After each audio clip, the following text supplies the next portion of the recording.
बैठो बैठो, इसको बंद कर।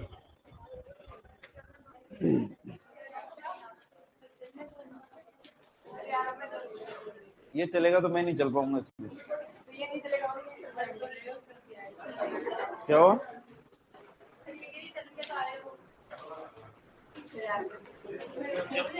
क्या कर रहे थे लास्ट टाइम? हो गया था क्या? बंद करो चलो।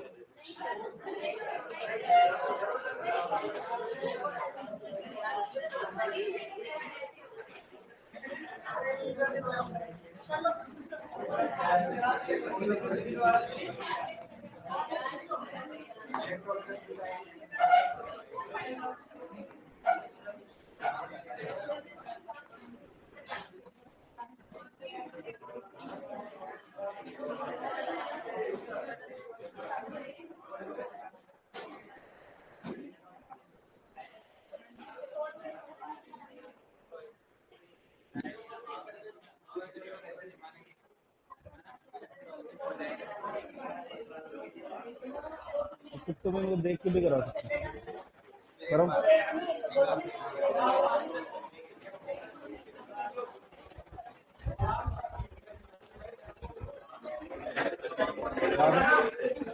चलो देखो इधर।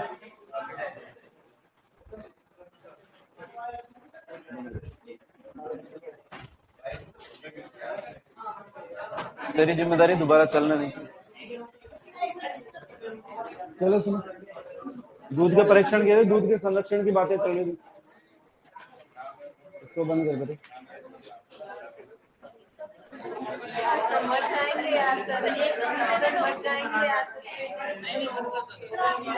बंद कर दे।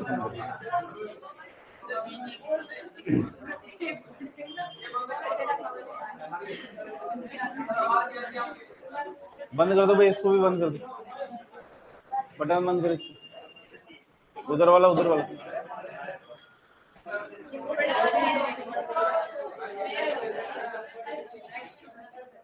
चलो सुनो, आवाज सुन लो। पहले कम आ रही है। दूध के परीक्षण अपन ने पढ़े थे। परीक्षण के अंदर सबसे पहले अपन ने पढ़ा था ज्ञानेंद्रिय परीक्षण। किसके लिए करते हैं? क्यों करते हैं? सामान्य मिलावट और ताजेपन का पता करने के लिए। उसके बाद में क्लोट एंड बॉइलिंग टेस्ट लिखा अपन ने, कोलेस्ट्रॉल की मिलावट का पता करने के लिए। फिर अम्लता परीक्षण किया हमने। अम्लता परीक्षण के लिए कौन से रसायन का उपयोग करते हैं? सांद्रता कितनी रखते हैं? N/N सांद्रता रखते हैं। फॉर्मूला क्या लगता है?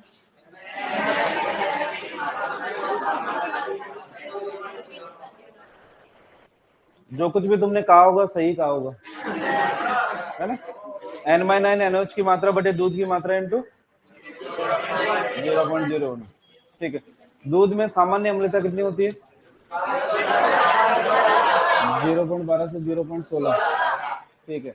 अम्लता बढ़ने पर कितने परसेंट अम्लता से ज्यादा होने पर दूध फट जाएगा?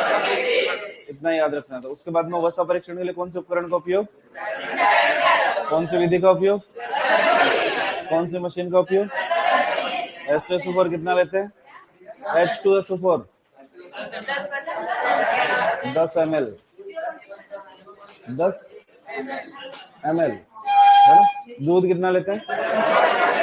10.75 ml। कितना है? देख एक बार देख। 10.75। और ml एल्कोहल कितने आरपीएम पे चलाएंगे? कितने समय के लिए? फिर अपेक्षित घनत्व परीक्षण के अंदर किसका उपयोग किया? किसके सिद्धांत पे कार्य करता है? फॉर्मूला क्या लिखा था? फॉर्मूला 1 + CLR बटे CLR का मतलब क्या होता है? ताजे दूध का अपेक्षित घनत्व ज्ञात करना चाहिए क्या? क्यों? CO2 की मात्रा अधिक होती है इसलिए। दूध में वर्षा जल का पता करने के लिए कौन सा परीक्षण? स्टार्च का पता करने के लिए आयोडीन। गाय के दूध में भैंस का मिलाकर बेचने के लिए। और मैस्टाइटिस के लिए, पास्चुराइजेशन के लिए, alkaline phosphate test, total solids के लिए रिचमंड स्लाइड टेस्ट। यहां तक लिख लिया था। दूध की खुद की शेल्फ लाइफ की अगर बात करते हैं तो 6 से 8 घंटे तक दूध नॉर्मली खराब नहीं होता है अगर टेम्परेचर सामान्य रहता है तो। लेकिन गर्मियों के अंदर जब टेम्परेचर बढ़ जाता है तो उस केस के अंदर दूध की एसिडिटी जल्दी बढ़ती है, इसलिए दूध जल्दी खराब हो जाता है। सर्दियों के टाइम पे जब ये टेम्परेचर सामान्य टेम्परेचर से कम आता है तो उस कंडीशन के अंदर जीवाणु की वृद्धि कम होती है, जिस वजह से दूध लंबे समय तक खराब नहीं होता। लंबे समय से मतलब 10-12 घंटे तक तो खराब नहीं होता। लेकिन जनरली अगर डेयरी सेक्टर की अगर बात करते हैं तो डेयरी सेक्टर के अंदर आज सुबह पशुपालक ने दूध निकाला, वो डेयरी पे देखे है, डेयरी के ऊपर 12 बजे टैंकर आएगा, टैंकर शाम को डेयरी पे पहुंचेगा, जहां पर पैकेजिंग प्रोसेसिंग होगी, प्रोसेसिंग के बाद में दूसरे दिन सुबह कस्टमर्स को दिया जाएगा, है ना। तो दूध की शेल्फ लाइफ इतनी नहीं है कि 24 घंटे बाद में कस्टमर को दे तो वो खराब ना हो। इस कंडीशन से बचने के लिए हम दूध को चाहते हैं कि कम से कम 24 से 48 घंटे तो चले। उसके लिए हम एक प्रोसेस का उपयोग करते हैं जिसका नाम है पाश्चुरीकरण। का नाम इसलिए दिया गया है क्योंकि इसकी खोज करी थी लुईस पास्चर ने। लुईस पास्चर ने कहा कि दूध को अगर आप लंबे समय तक संरक्षित रखना चाहते हो तो दूध को पहले टेम्परेचर को बढ़ाना पड़ेगा और अचानक से टेम्परेचर को कम करना पड़ेगा। बोले क्या फायदा होगा इससे? बोले फायदा ये होगा कि जैसे धीरे धीरे टेम्परेचर को आप बढ़ाओगे तो उस कंडीशन के अंदर जिसके अंदर जो भी लैक्टोबैसिलस जीवाणु या स्ट्रेप्टोकोकस पाए जाते हैं वो अपने आप को अडेप्ट करेंगे, है ना। या तो हाई टेम्परेचर पहुंचने में मर ही जाते हैं, जो बच गए वो अचानक से कोल्ड शॉक से मर जाएंगे, क्योंकि अचानक से गर्म होते होते होते अचानक से ठंडा कर दिया। ऐसा होता है ना, जैसे गर्मियों के अंदर बाहर गर्म से होकर जाते हो और अचानक से फ्रिज में से पानी पी लेते हो तो बीमार हो जाते हैं। सेम वैसा कोल्ड शॉक बैक्टीरिया को लगेगा, जिसकी वजह से बैक्टीरिया वायरस मर जाएंगे और दूध की शेल्फ लाइफ बढ़ जाएगी। एक जीवाणु होता है जिसका नाम है कोक्सीलिया बर्नेटाई।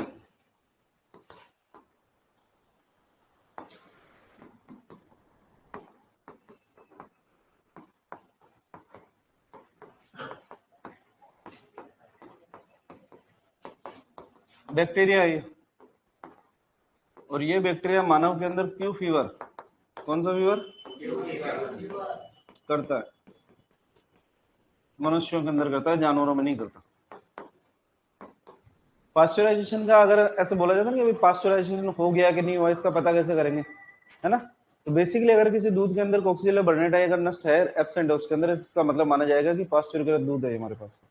पास्चुरीकरण के द्वारा सारे बैक्टीरिया मर जाते हैं, लेकिन कोक्सीलिया बर्नेटाई मरता नहीं आसानी से, इसलिए हमारे को पास्चराइजेशन की सहायता लेनी पड़ती। तो कोक्सीलिया बर्नेटाई बेसिकली वो ऑर्गेनिज्म है जो ये डिटेक्ट करवाएगा कि प्योर पास्चराइजेशन हुआ है या नहीं हुआ। अगर ये एब्सेंट है इसका मतलब पास्चराइजेशन हो गया, अगर ये प्रेजेंट है तो पास्चराइजेशन नहीं हुआ। तो अगर आपसे पूछा जाए कि पास्चराइजेशन के दौरान इंडिकेटर बैक्टीरिया कौन सा है तो कोक्सीलिया बर्नेटाई। ठीक है, पास्चराइजेशन की हमारे पास में 3 विधियां हैं। कितनी विधियां? HTST, LT और UHT। पहला क्वेश्चन तो पूछा था कि भाई इनका पूरा नाम बताओ। पूरे नाम की अगर बात करते हैं तो यहाँ पर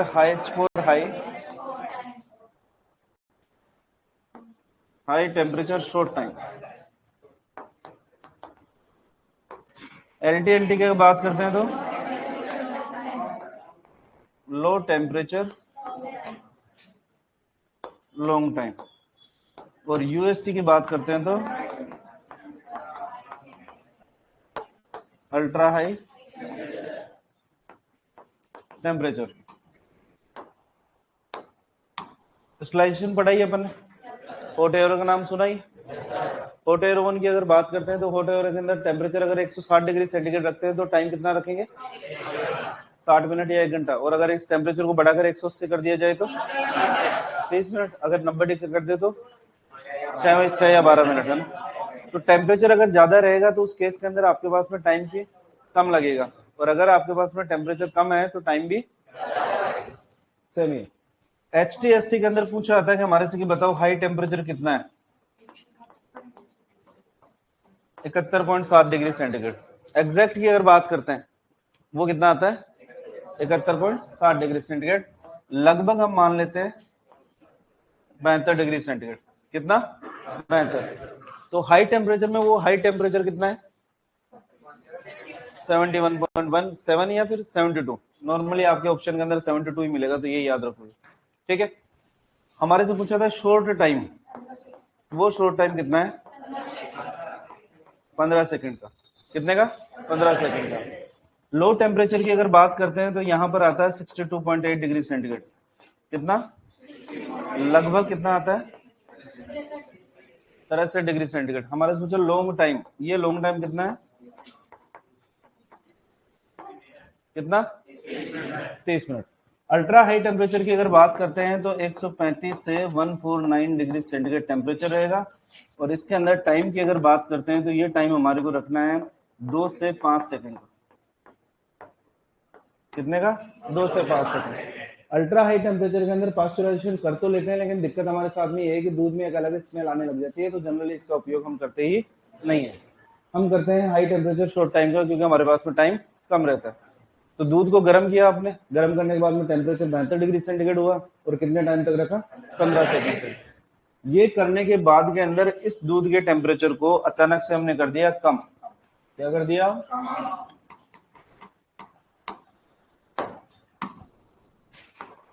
तीनों के अंदर ही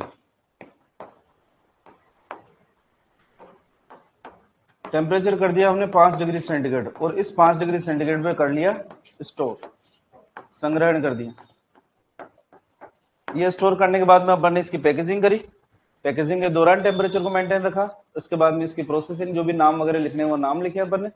उसके बाद में ट्रांसपोर्ट किया, ट्रांसपोर्ट के अंदर भी टेम्परेचर को मेंटेन किया हमने। और उसके बाद में डेयरी के ऊपर दूध पहुंच गया। डेयरी वाले को पता है कि पाश्चुराइज्ड होके आया, टेम्परेचर कम है, तो नॉर्मली जब उसको पता रहता है कि 7 बजे से दूध बेचना शुरू करूंगा, 12 बजे तक अगर उठ जाएगा, उतना दूध तो बाहर कैरेट के अंदर रखता है, जिसके ऊपर टाइम का कोई फर्क नहीं पड़ता। लेकिन गर्मियों के अंदर देखा होगा आपने, वो बोरी वगैरह कुछ डाल के रखता है ताकि टेम्परेचर धीरे धीरे कम हो, क्योंकि टेम्परेचर बढ़ेगा तो खराब होने की संभावना बढ़ जाएगी। तो जनरली करते कैसे हैं, ऐसा एक बड़ी कढ़ाई होती है, क्या होती है, बड़ी कढ़ाई। इस बड़ी कढ़ाई के अंदर 72 डिग्री सेंटीग्रेड तक दूध को गर्म करते हैं। उसके बाद में कढ़ाई को किस में डाल देते हैं, ठंडे पानी के अंदर। ऐसा तो हम घर पे ही कर लो। डेयरी के अंदर बड़े बड़े साइलो बने होते हैं, क्या बने होते हैं, साइलो की अगर बात करते हैं तो ये साइलो बेसिकली डेयरी के अंदर बड़े बड़े चैम्बर है, जो टैंकरों से दूध इकट्ठा होकर आता है, वो डायरेक्ट इन साइलो के अंदर डाला जाता है। साइलो के अंदर से दूध को निकालने के लिए पाइप लगे हुए हैं, क्या लगे हुए हैं, पाइप। और इन पाइप का टेम्परेचर मेंटेन किया जाता है ना। दूध का टेम्परेचर मेंटेन करने के लिए ये जो पाइप है, इन पाइप्स का टेम्परेचर मेंटेन किया जाएगा।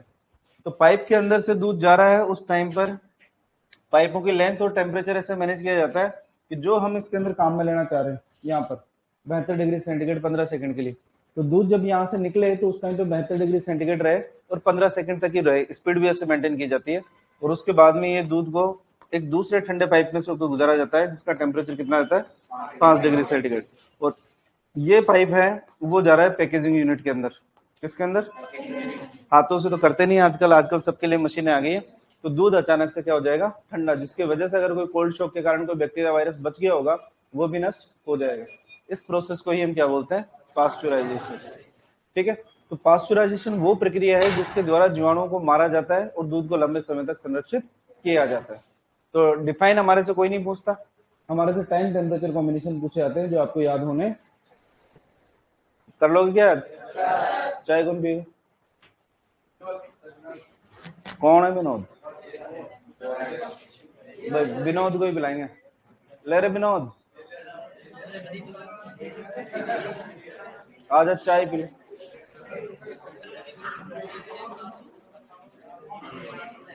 क्या नाम है तेरा, विनोद है कि विनोद है, विनोद।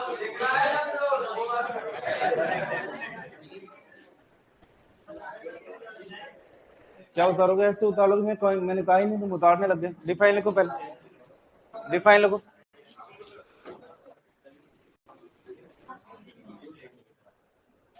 लिखो पहले खोज, पास्चुराइजेशन की खोज।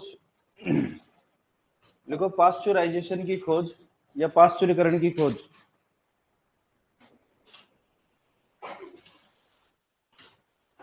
पास्चुरीकरण की खोज लुईस पास्चर ने की।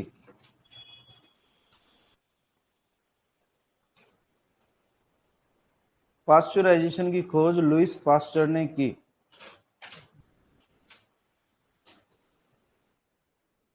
किसने की, ठीक है। लिखो इसके अंदर, यह दूध को जीवाणु मुक्त करने की, यह दूध को जीवाणु मुक्त करके, यह दूध को जीवाणु मुक्त करके, यह दूध को जीवाणु मुक्त करके संरक्षित करने की विधि है। यह दूध को जीवाणु मुक्त करके संरक्षित करने की विधि है। संरक्षित करने की विधि है। यह दूध को जीवाणु मुक्त करके संरक्षित करने की विधि है, जिसमें संरक्षित करने की विधि है जिसमें दूध को एक निश्चित तापमान पर गर्म करके, दूध को संरक्षित करने की विधि है जिसमें दूध को एक निश्चित तापमान पर संरक्षित करके, दूध को एक निश्चित तापमान पर संरक्षित करके, निश्चित तापमान पर संरक्षित नहीं, गर्म करके, संरक्षित की जगह गर्म लिखो, गर्म करके, गर्म करके तुरंत 5 डिग्री सेंटीग्रेड पर ठंडा किया जाता है। एक निश्चित तापमान पर गर्म करके तुरंत 5 डिग्री सेंटीग्रेड पर ठंडा किया जाता है।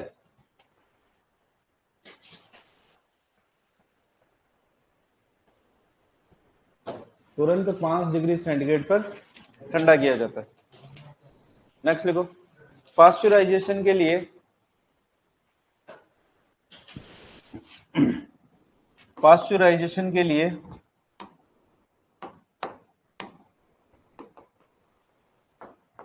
इंडेक्स जीवाणु, पास्चुराइजेशन के लिए इंडेक्स जीवाणु, पास्चुराइजेशन के लिए इंडेक्स जीवाणु, इंडेक्स जीवाणु देखो कोक्सीलिया बर्नेटाई, कोक्सीलिया बर्नेटाई, कोक्सीलिया बर्नेटाई।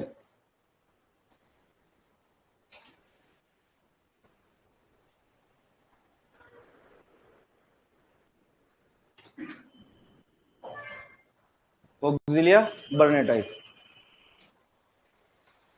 कोक्सीलिया बर्नेटाई लिखो जीवाणु, कोक्सीलिया बर्नेटाई जीवाणु जो मनुष्यों में क्यू फीवर उत्पन्न करता है, जो मनुष्यों में क्यू फीवर उत्पन्न करता है। जीवाणु जो मनुष्यों में क्यू फीवर उत्पन्न करता है। अरे होती हुई कोई बीमारी यार, जरूरी मैं वेटनरी वाला आदमी, मेरे को क्या पता क्यू फीवर क्या होता है। तुम पूछो हेमोरेजिक सेप्टिसिमी में क्या होता है, मैं बताऊंगा तुम्हारे को। लिख लेना भाई क्यू फीवर, कोई नहीं पूछेगा, ऐसे लिखा दिया। अच्छा लिखा है इसलिए था, वो जोटवाड़ा वाले लिखाते हैं, वरना मैं तो लिखाता भी नहीं। हकीकत है, मैं अपने से ये पूछा जाएगा मैं यही लिखा था, बस बात खत्म कर लेता। लिखो इसके अंदर,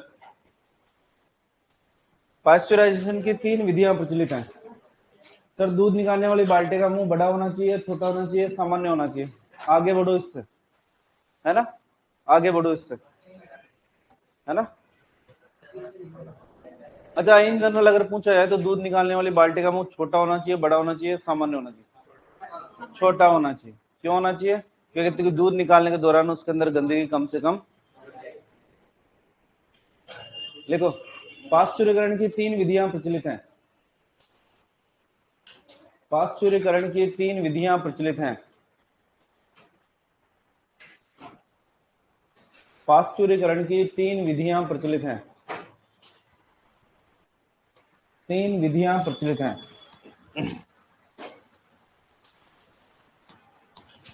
कितनी विधियां? 3।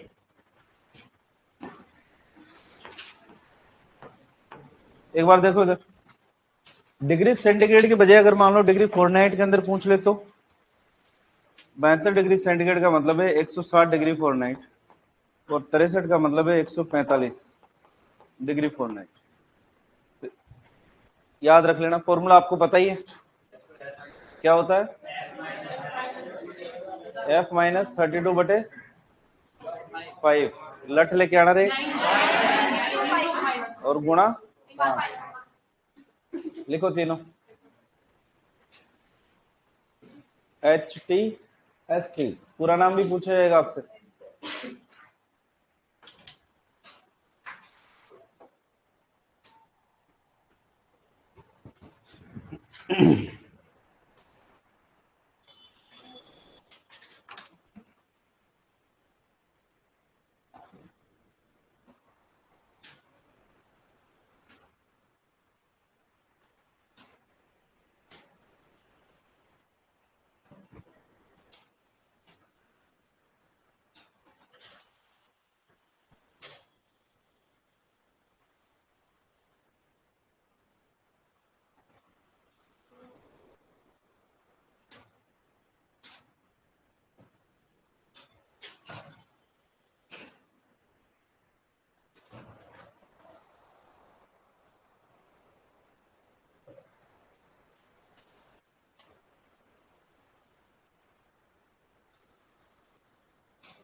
कहाँ गए थे सर? कहाँ पे? रोड पे? तो क्या पता, मैं भंडारा लग रहा हूँ कहीं।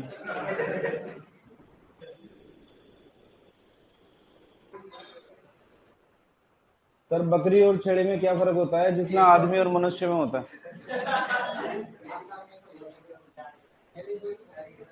मैं क्या बोल रहा हूँ?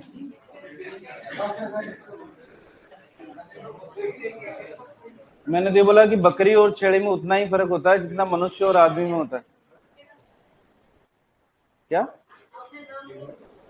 छेड़ी का मतलब होता है बकरी। हाँ, है ना। अगर बाड़मेर के होते तो मैं घोनी बोलता, घोनी। छेली।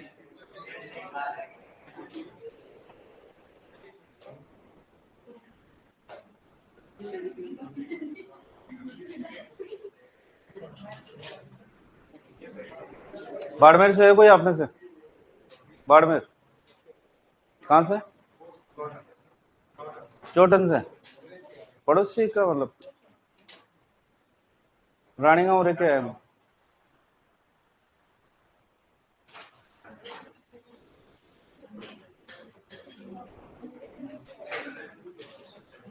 चोटन में तो मालूराम लग रहा है ना। मालूराम, मालूराम एल से जितेंद्र सागवान डॉक्टर साहब। अपन गए नहीं कभी।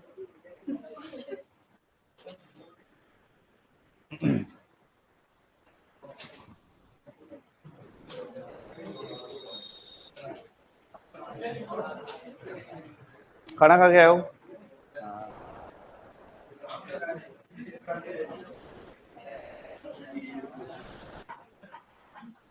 लिख लिया? नेक्स्ट लिखो।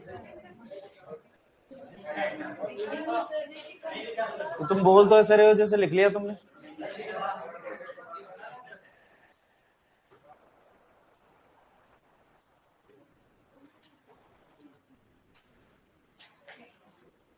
लय वाले कह रहे हैं कि सर एक तो कह रहा है सर हमारी तरफ तो टांट बोलते हैं, एक कह रहा है हमारी तरफ टेंटर बोलते हैं। मेरे गांव में तो गोट बोलते हैं।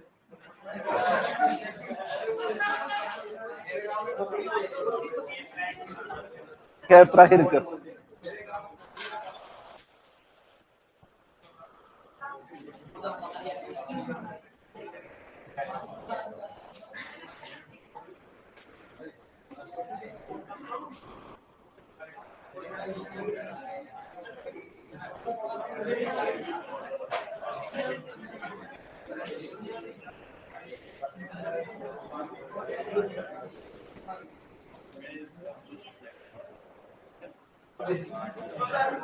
लिख लिया? नोट डाल के लिखो, नोट डाल के लिखो। दूध का भंडारण,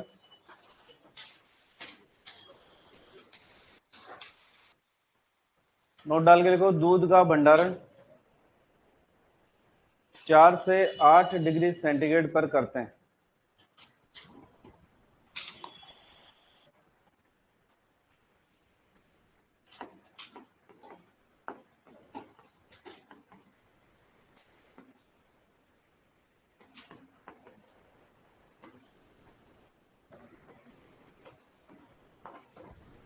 दूध का भंडारण 4 से 8 डिग्री सेंटीग्रेड पर करते हैं।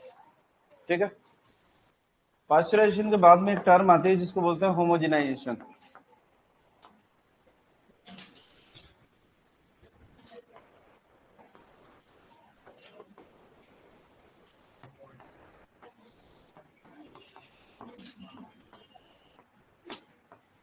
समांगीकरण।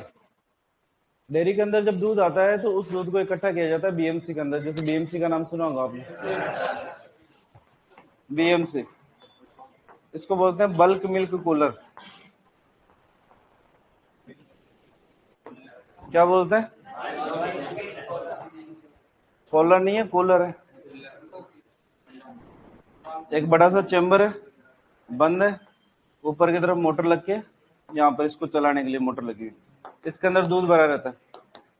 2 कोयल लगी हुई है इसके अंदर। ठीक है। जो एसी के अंदर कोयल आती है वो इस कोयल इसके अंदर लगी रहती है जो दूध को ठंडा करने का काम करती है। बीच के अंदर एक मोटर लगी रहती है जो दूध को लगातार घुमाती रहती है। दूध के अंदर सबसे आसानी से अलग किया जाने वाला अवयव कौन सा है? वसा। अगर दूध को आप एक ही पोजीशन के अंदर छोड़ दोगे तो उस केस के अंदर वसा ऊपर की तरफ जमा हो जाएगी, और ये वसा एक बार ऊपर की तरफ जमा हो गई तो वापस से दूध के अंदर मिक्स नहीं होगी। जबकि हम चाहते हैं कि पैकेजिंग के दौरान जो दूध आए उसके अंदर वसा की मात्रा बराबर होनी चाहिए। ठीक है। इस कंडीशन से बचने के लिए पहले तो दूध को ठंडा करने के लिए कॉइल्स लगी रहती है, और इस दूध को घुमाने के लिए यहाँ पर ये मशीन लगा रखी होती है जो दूध को लगातार घुमाती रहती है। ये लगातार घूमने वाली मशीन दूध के अंदर पाई जाने वाली वसा गोलिकाएं जो होती है, फैट ग्लोब्यूल्स होती है, उनके आकार को छोटा कर देती है, जिसके कारण दूध के ऊपर वसा की परत नहीं जमती। दूध की परत वसा के ऊपर नहीं जमेगी, इसका मतलब दूध में वसा पूरे दूध के अंदर सामान्य रूप से फैली रहेगी। इस प्रोसेस को ही हम क्या बोलते हैं? समांगीकरण। क्या बोलते हैं? समांगीकरण। तो दूध में उपस्थित वसा गोलिकाओं को छोटे आकार में तोड़ना जिससे दूध के ऊपर वसा की परत ना जमे, इस प्रक्रिया को क्या कहेंगे? लिखो होमोजेनाइजेशन या समांगीकरण। लिखोगे होमोजेनाइजेशन या समांगीकरण।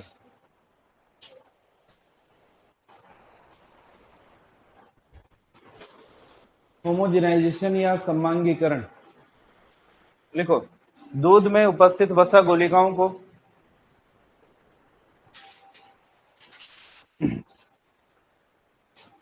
दूध में उपस्थित वसा गोलिकाओं को दूध में उपस्थित वसा गोलिकाओं वसा गोलिकाओं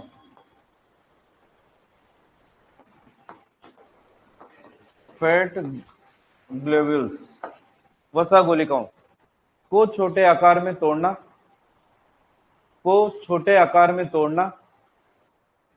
दूध में उपस्थित वसा गोलिकाओं को छोटे आकार में तोड़ना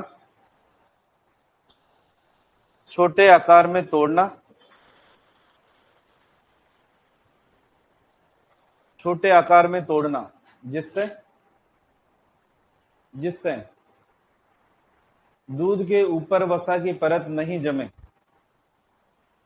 दूध में उपस्थित वसा गोलिकाओं को छोटे आकार में तोड़ना जिससे दूध के ऊपर वसा की परत ना जमे। जिससे दूध के ऊपर वसा की परत ना जमे। इस प्रक्रिया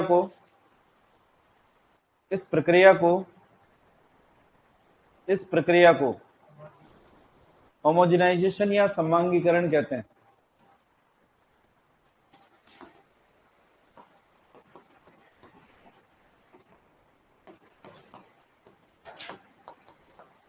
इस प्रक्रिया को समांगीकरण कहते हैं। तो समांगीकरण से फायदा क्या रहेगा? दूध पर वसा की परत नहीं बनती।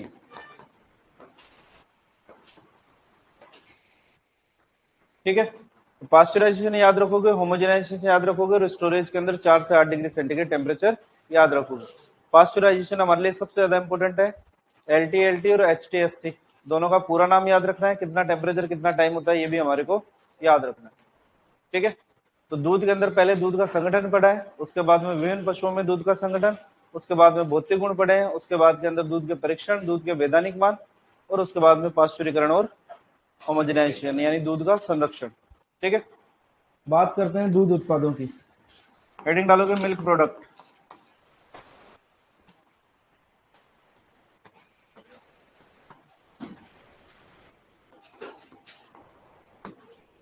दूध के उत्पाद,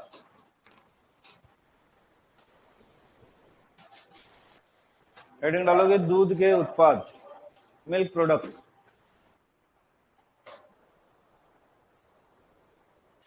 दूध के उत्पाद, मिल्क प्रोडक्ट।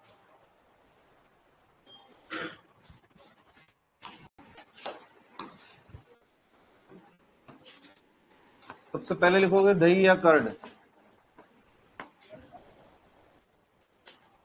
दही या कर्ड।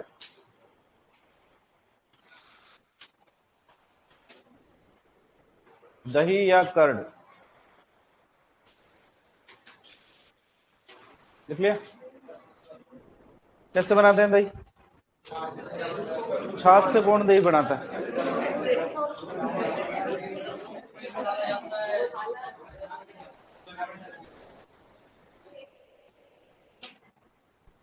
दही कैसे बनाते हैं?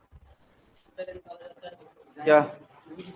दूध को निकाल लिया, दूध हमने निकाल लिया, सुन लो रे, छान लिया, पानी नहीं मिलाना मेरे को, गरम कर दिया, ठंडा, थोड़ा सा कितना, मतलब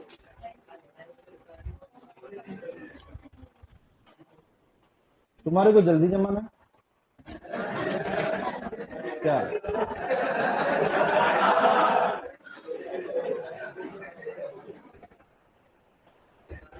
फिर ठंडा कर लिया, उसके बाद में या तो सुन लेने दो या बाहर जाओगे।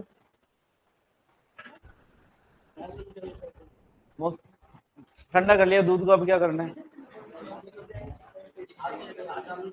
छाछ डाल देंगे उसके अंदर, फिर जम जाएगा।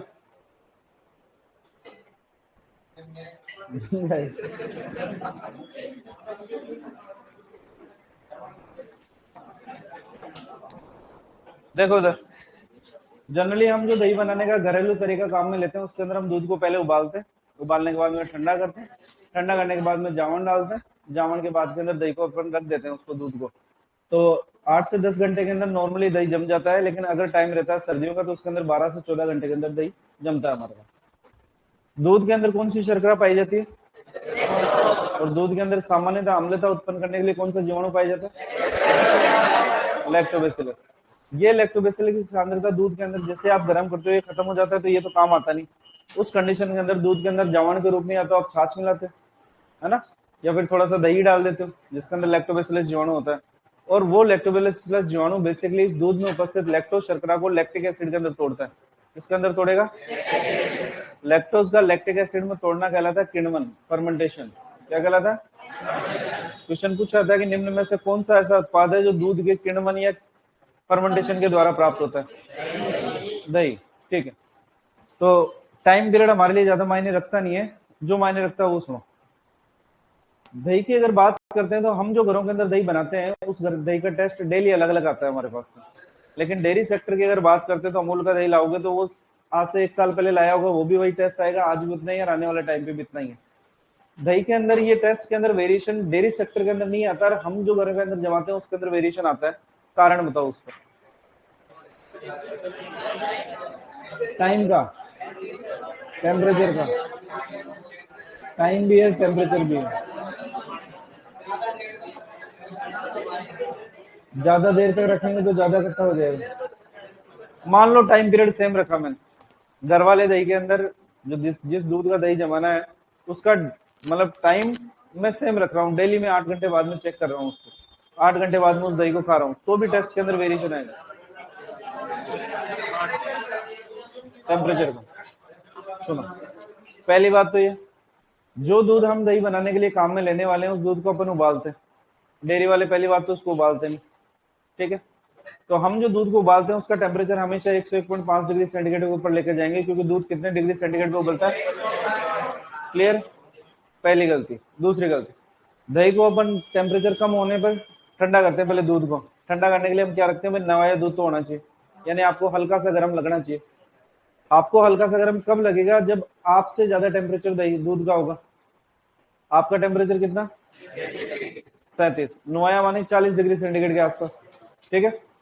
तो यहाँ पर टेम्परेचर का वेरिएशन प्लस तीसरी चीज, जो जामुन आपने डाला है वो नाप के तो डाला नहीं, कप के अंदर से डाल रहा था, कभी ज्यादा डल गया कभी कम डल गया। इस वजह से हमारे जो घर के अंदर दही बनाया जाता है उसके टेस्ट के अंदर वेरिएशन आता है। डेयरी सेक्टर के अंदर पहली बात तो जामुन का यूज नहीं किया जाता, छाछ का या दही का यूज नहीं करते वो बेसिकली लैक्टोबैसिलस का प्योर कल्चर यूज करते हैं। दूसरी बात, दही को दूध को गर्म करने के लिए वो फिक्स टेम्परेचर उनका 82 डिग्री सेंटीग्रेड, कितना है 82। जब पास्चुराइजेशन के अंदर वो 63 डिग्री और 72 डिग्री सेंटीग्रेड मेंटेन कर सकते हैं तो 82 डिग्री सेंटीग्रेड भी मेंटेन कर सकते हैं। प्लस जब उसको ठंडा किया जाता है तो उसको 21 या 22 डिग्री सेंटीग्रेड पे ठंडा किया जाता है, कितने पे 21 या 22 डिग्री सेंटीग्रेड। जावन की मात्रा फिक्स कर रखी है कि जितना दूध है उसका 0.5 से 1% तो गर्मियों के अंदर और 1 से 2% सर्दियों के अंदर। तो वो सारी चीजें उनके कंट्रोल के अंदर है। दूध का टेम्परेचर कंट्रोल में है, कितने डिग्री पर ठंडा होगा ये कंट्रोल में है, कितनी मात्रा डालोगे, कितने लैक्टोबैसिलस जाएंगे, ये सारी की सारी चीजें उनके कंट्रोल में है। इसलिए डेयरी सेक्टर के द्वारा जो दही बनाया जाता है उसका टेस्ट कभी चेंज नहीं होता, और आप जो दही बनाते हो उसका टेस्ट डेली डेली चेंज होता जाता है। सुनते जाओ, बाद में लिखोगे। दही की अगर बात करते हैं तो ये किण्व विकृत उत्पाद है। कौन सा उत्पाद है? किण्व विकृत उत्पाद, फर्मेंटेड प्रोडक्ट। किण्व विकृत उत्पाद वर्ड पहले भी काम में लिया था अपने न्यूट्रिशन के अंदर। कहाँ पे? साइलेज के अंदर। साइलेज के अंदर लिखा था संरक्षित किण्व विकृत उत्पाद है, क्योंकि साइलेज को लंबे समय तक संरक्षण करना था, दही को तो करना नहीं अपने को। तो किण्व विकृत उत्पाद है जिसे लैक्टोबैसिलस जीवाणु द्वारा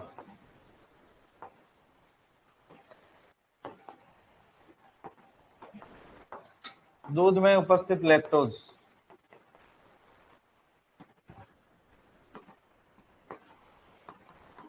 शर्करा को लैक्टिक एसिड में बदलने से प्राप्त होता है।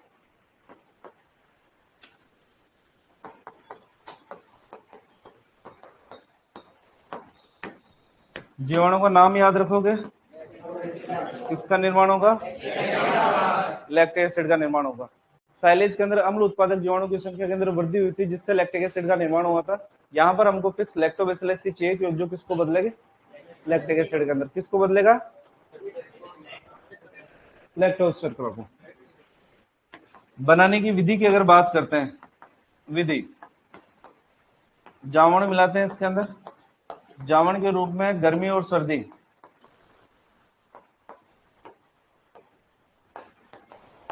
गर्मियों के अंदर हम 0.5 से 1% और सर्दियों के अंदर 1 से 2%। समय की अगर बात करते हैं तो समय यहाँ पे लगता है 8 से 10 घंटे, और अगर बात करते हैं सर्दियों की तो सर्दियों के अंदर समय लगता है हमारे को 12 से 14 घंटे। ठीक है, ये घरेलू बातें हैं, यानी घर के अंदर जो जमाते हैं उसके अंदर। आपने देखा होगा कि सर्दियों के अंदर मम्मी दूध को जो आटे वाली डमरी होती है उसके अंदर रखती है ताकि टेम्परेचर कम रहता है वहां पर। तो वही टेम्परेचर मेंटेन करने की बात है कि टेम्परेचर कितना मेंटेन है। बाह्य वातावरण का तापमान अगर 10 डिग्री सेंटीग्रेड हो जाएगा तो उस कंडीशन के अंदर लैक्टोबैसिलस की संख्या के अंदर वृद्धि होगी नहीं। लैक्टोबैसिलस की संख्या में वृद्धि नहीं होगी तो लैक्टोज लैक्टिक एसिड के अंदर बदलेगा नहीं, लैक्टिक एसिड में बदलेगा नहीं तो दही का निर्माण भी नहीं होगा। तो गर्मियों के अंदर तो टाइम हमारे को 8 से 10 घंटे लेना है, समय सर्दियों के अंदर कितना रहेगा? 12 से 14 घंटे। जावन की मात्रा की अगर बात करते हैं तो 0.5 से 1% और सर्दियों के अंदर 1 से 2%। विधियों के अंदर हमारे पास में देसी विधि और डेयरी विधि दोनों है। देसी विधि के अंदर तो जावन का उपयोग करेंगे, और डेयरी विधि या वैज्ञानिक विधि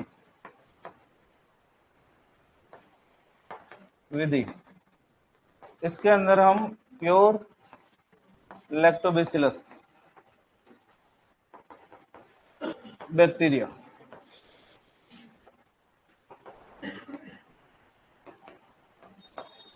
कल्चर का उपयोग करते हैं। याद करो सर्जरी, याद करो स्टलाइजेशन, याद करो हॉट एयर ओवन। आ रहा है थोड़ा थोड़ा? हॉट एयर ओवन के द्वारा किस किस को स्लाइस किया जाता है? पाउडर को, स्वाब, पैराफिन को, स्टील के बर्तनों को, कांच के उपकरणों को।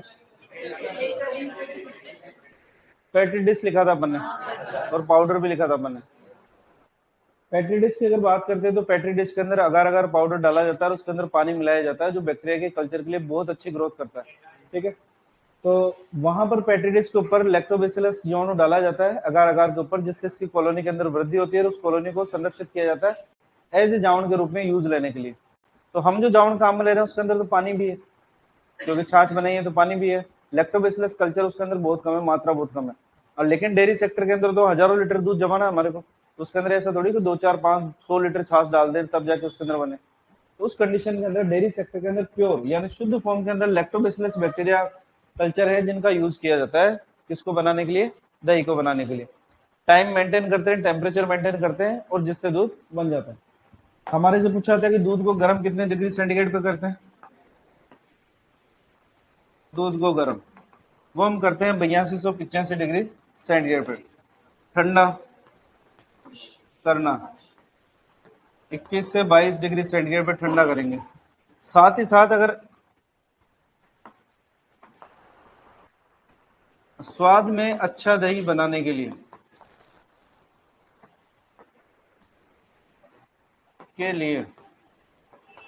दूध की अम्लता पूछी जाती है, वो 0.12% से कम होनी चाहिए।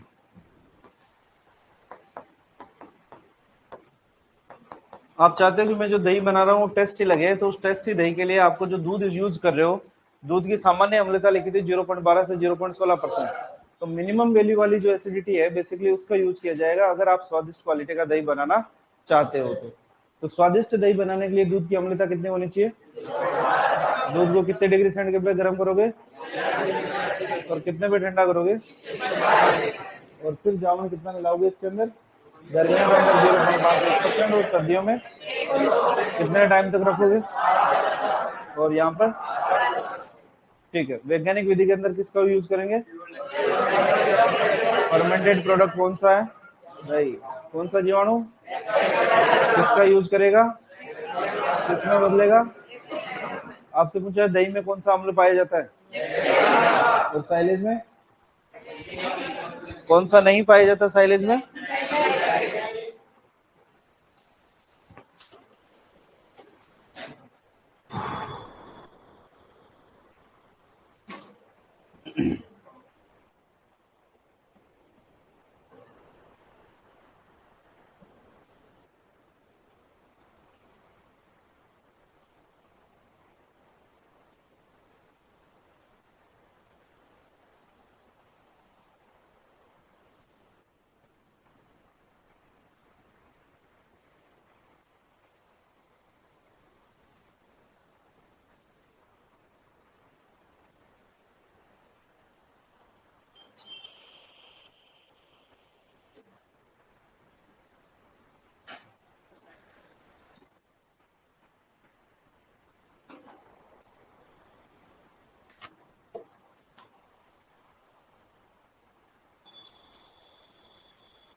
पंखा बंद कर दे।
दूध की सामान्य अम्लता कितनी होती है? कितने परसेंट से अधिक होने पर दूध फट जाता है? दही में अम्लता कितनी होती है? 0.32 से 12 से। अरे मैं दही में अम्लता पूछ रहा हूँ पागल, पता नहीं कितने। बोल बोल, गलत थोड़ी बोल रहे। मैं पूछ क्या रहा हूँ, तुम बोल क्या रहे हो? किसके?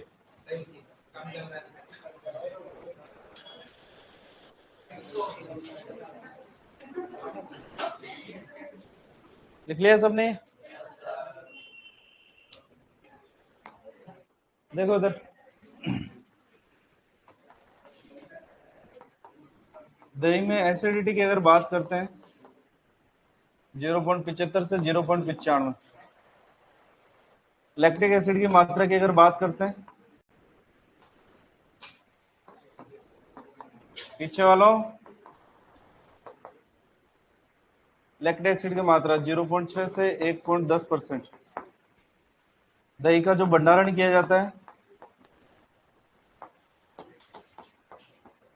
वो हम करते हैं 4 से 5 डिग्री सेंटीग्रेड के ऊपर। पूछा था दही में सुगंध किसके कारण आती है? वो आती है डाई एसिटाइल या डाई एसिथिलीन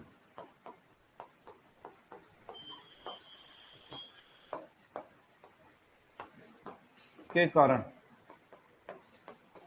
फर्क समझो जो मैं कह रहा था। स्वादिष्ट दही बनाने के लिए दूध की अम्लता कितनी होनी चाहिए? 0.12% से कम। दूध की यही है। मैं पूछ रहा था दही की अम्लता कितनी होती है?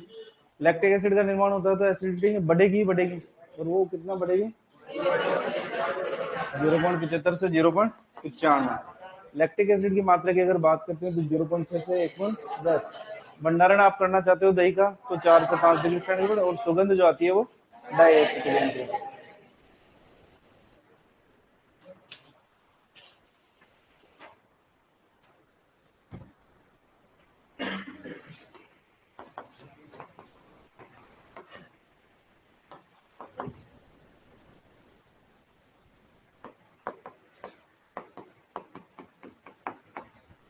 कैल्शियम 0.12 से 0.14%, और फॉस्फोरस की अगर बात करते हैं तो 0.09 से 11%।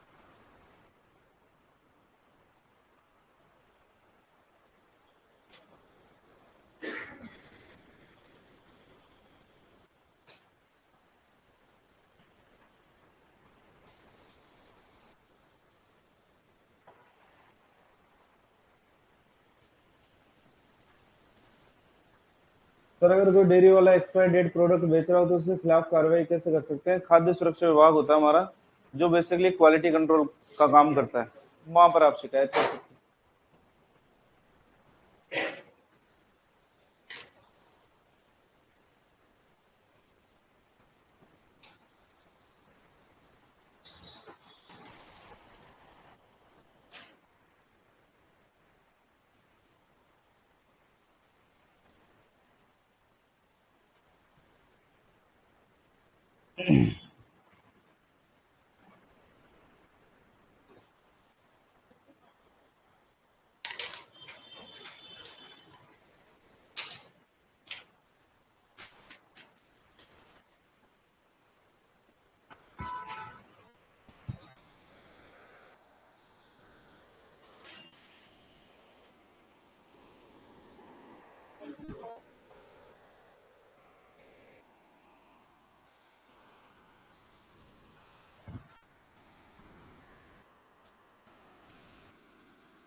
हट गया मैं।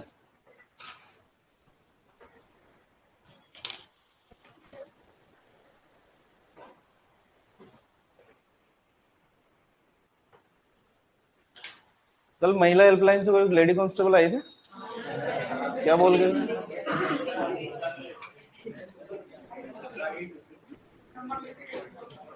नंबर लिखे गए थे, क्या काम आते हैं वो नंबर?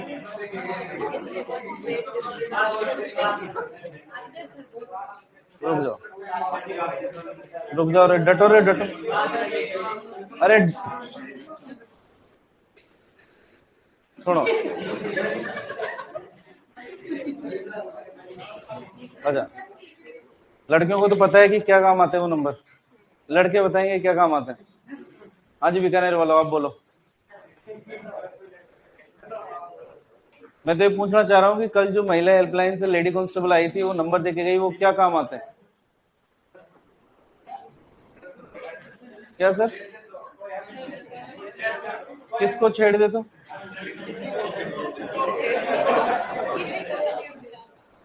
जिससे पूछा जा रहा है वही जवाब देगा, बाल तो चुप रहेंगे बाकी।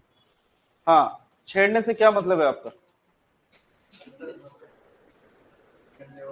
वही पूछना चाह रहा हूँ मैं, बदतमीजी छेड़ने मतलब क्या है इनका? आपको क्या लगता है कि कौन सा किस कैटेगरी में आएगा? नंबर मांग ले, ये छेड़ना थोड़ी होता है।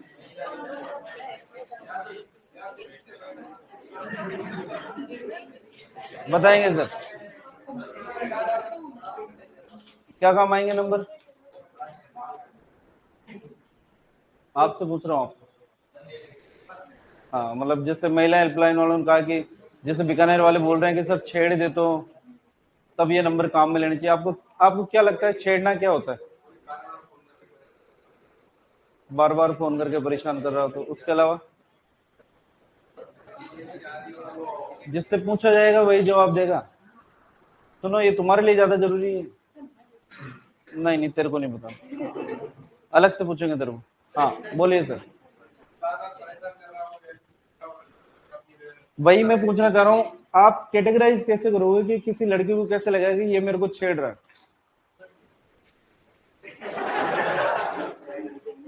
हंसने वाली बात नहीं है, सही में हकीकत में। आपको कैसे पता लगेगा कि कोई आपकी बहन को छेड़ रहा है? आपको कैसे पता लगेगा? ये पूछना चाह रहा था मैं कि आपको कैसे पता लगेगा कि ये मेरी बहन को छेड़ रहा है? इसको कैटेगराइज कैसे करोगे? ये पूछना चाह रहा हूँ। आपने किसी लड़की के नंबर मांगे, वो छेड़ना नहीं हुआ, किसी ने आपकी बहन के नंबर मांग लिए, वो छेड़ना हो गया, सही है क्या? दोनों अलग, दोनों एक ही है या अलग अलग है? तो फिर एक चीज को आप छेड़ना मान रहे हो, एक को नहीं मान रहे। आप कैसे डिफरेंशिएट करोगे कि ये छेड़ना हुआ है, ये छेड़ना नहीं है? मेन बात, अगर किसी की परमिशन के बिना अगर आप उसको अनावश्यक परेशान कर रहे हो, चाहे वो नंबर मांगने को लेकर, चाहे पीछे बैठकर बातें करने को लेकर, चाहे पीछे बैठ के कुछ कमेंट करने को लेकर, चाहे पीछे बैठकर या चाहे पीछा करके, अगर उनकी परमिशन के बिना कुछ भी आप कर रहे हो, वो सारा का सारा छेड़ने की कैटेगरी के अंदर आता है। इसीलिए वो नंबर देके गए हैं आपको, ध्यान रखना इस चीज को। और ये लड़कों के लिए ज्यादा जरूरी है।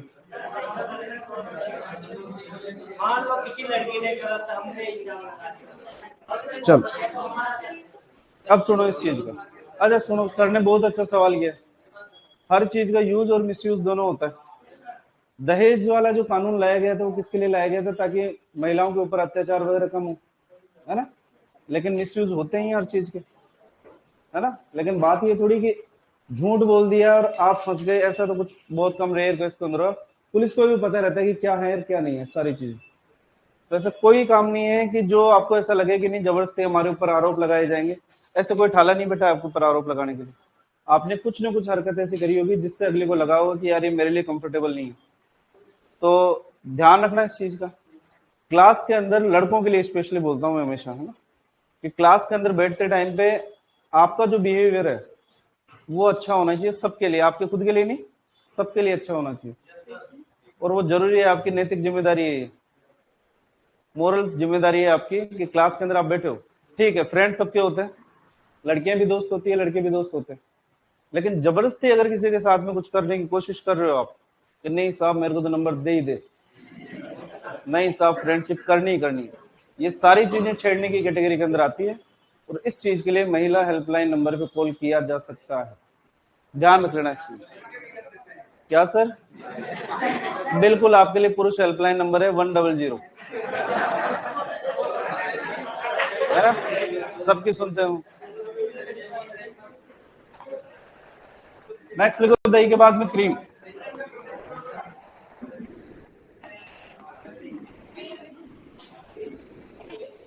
नेक्स्ट लिखो क्रीम। मिल्क प्रोडक्ट के अंदर दूसरा नाम है क्रीम।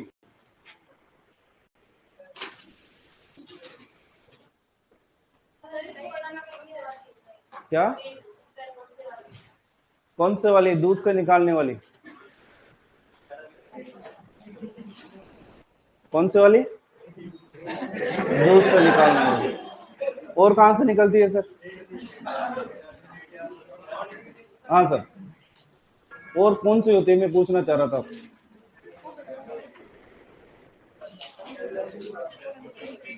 बोलो ना सर, बोलो ना सर, और कौन सी होती है क्रीम? और कोई पता है तो बताओ मेरे को। नहीं पता? बता दो, अभी तो क्लास। अच्छा, ऐसी चीजें आपको ऐसा क्यों लगता है कि मैं धीरे से बोलूं? आप जोर से बोलो ना अगर आपको कोई दिक्कत है तो। आप धीरे से लड़कियों की तरफ मुंह पीछे करके बोल देते हो, आप कमेंट कर देते हो, आप सामने बोलने की हिम्मत क्यों नहीं रखते? आपका बिहेवियर दर्शाता है कि आपका घर में बिहेवियर कैसा है, याद रखना इस बात को, है ना? घर पे जाकर पूछना बहन से कि क्रीम कहां से निकालते हैं, है ना? बताएगी फिर वो आपको। चलो, हमने कहा था कि दूध के संगठन के अंदर सबसे इजी से अवेलेबल अलग किया जाने वाला अवयव कौन सा है? वसा। क्रीम को डिफाइन किया जाता है कि दूध से प्राप्त वह उत्पाद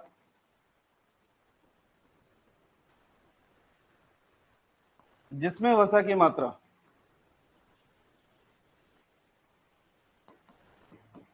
18 से 80%। कितने परसेंट?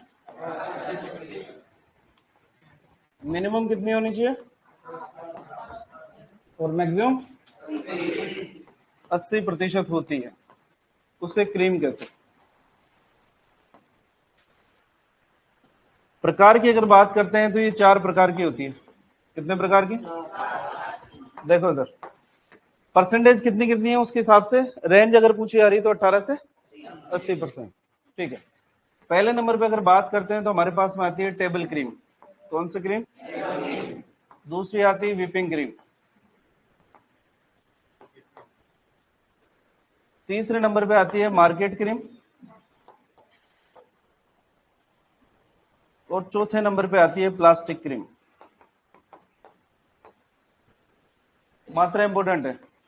टेबल क्रीम के अंदर वसा की मात्रा 18 से 25%, व्हिपिंग क्रीम के अंदर 25 से 45%, मार्केट क्रीम के अंदर 45 से 60%, और प्लास्टिक क्रीम के अंदर 60 से, ये क्या है? वसा की मात्रा। यानी कि क्रीम जो आप निकाल रहे हो मार्केट के अंदर अगर बेच रहे हो तो उसके अंदर फैट परसेंटेज अलग अलग। आपको पता है कि दूध का मूल्य निर्धारण किसके आधार पर करते हैं? वसा। तो जिस क्रीम के अंदर वसा ज्यादा होगी उसका पैसा भी ज्यादा लगेगा। तो टेबल क्रीम जो हम बेसिकली रसोई के अंदर काम में लेते हैं वो कितनी आती है? 18 से 25%। व्हिपिंग क्रीम जो आती है 25 से 45%, और मार्केट क्रीम 45 से 60, और प्लास्टिक क्रीम। बनाने की विधि की अगर बात करते हैं तो दो विधियों का उपयोग करते हैं। बनाने की विधि, क्रीम बनाने के लिए कितनी विधियों का उपयोग करते हैं? दो विधियों का। सबसे पहली विधि और दूसरी विधि, इसको बोलते हैं अपकेंद्रीय विधि।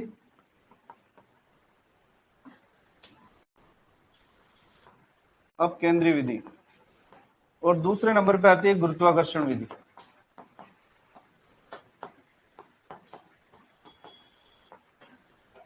अपकेंद्रीय विधि की अगर बात करते हैं तो ये घनत्व के सिद्धांत पर कार्य करती है। किसके सिद्धांत पर? घनत्व के सिद्धांत पर।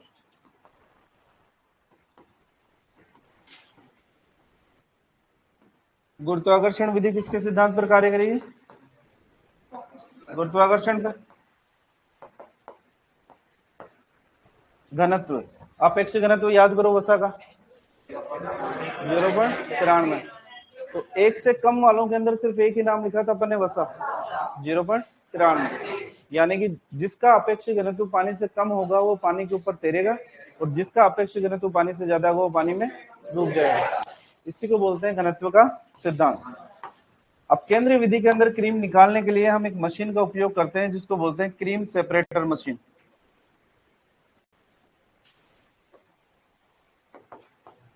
कौन सी मशीन है?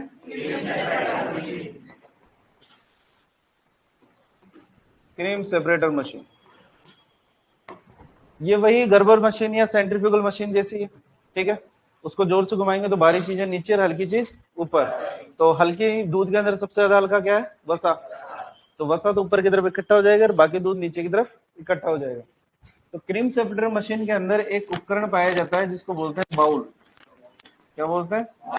और एक होता है cream screw. Cream screw. Bowl को इस क्रीम सेपरेटर मशीन का हृदय,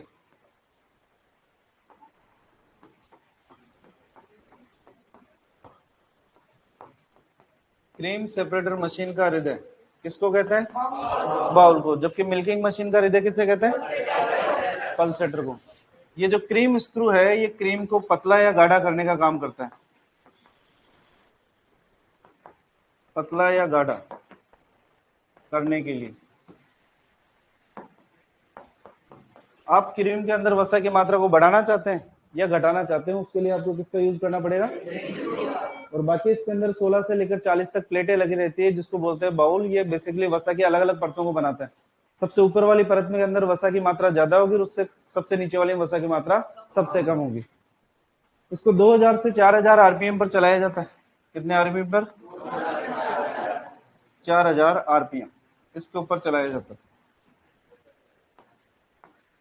गुरुत्वाकर्षण विधि की अगर बात करते हैं तो गुरुत्वाकर्षण के सिद्धांत पर कार्य करता है। गुरुत्वाकर्षण यानी वजन जो नीचे, ग्रेविटी कारण नीचे। गुरुत्वाकर्षण विधि के अंतर्गत हम दो विधियों का, तीन का उपयोग करते हैं। एक तो होती है उथली कढ़ाई विधि,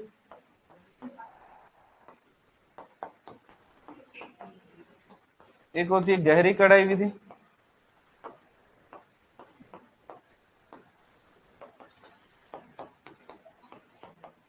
दोनों ही इंपॉर्टेंट नहीं है, तीसरी इंपॉर्टेंट है हमारे लिए जिसको बोलते हैं जर्सी क्रीम विधि या कढ़ाई विधि। ये थोड़ा सा याद रखना है हमारे को। क्यों याद रखना है वो भी सुनो। पूछा जाता है दोहरी दीवार वाला बर्तन